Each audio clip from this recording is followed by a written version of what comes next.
Be sure to read and follow the safety guidelines to protect your computer from potential damage and ensure your personal safety. For more information about safety guidelines, see the owner's manual at dell.com/support. Before you begin, turn off the computer and disconnect all the attached peripherals. To remove the solid-state drive 2280, loosen the 6 screws on the base cover. Lift the base cover starting from the bottom edge. Pry the cover off the system to remove it. Find and unplug the battery cable. Identify the solid-state drive. Release latch into the unlock position. Remove the screw that secures thermal plate.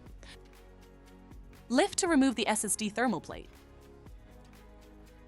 Remove the screw. And lift the drive out of the system.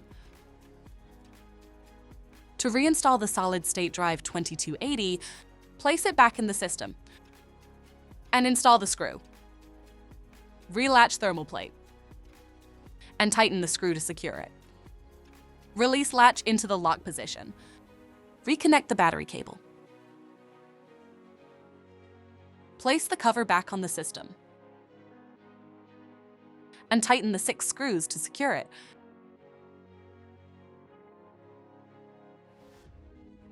For more information about your Dell system, visit dell.com/support.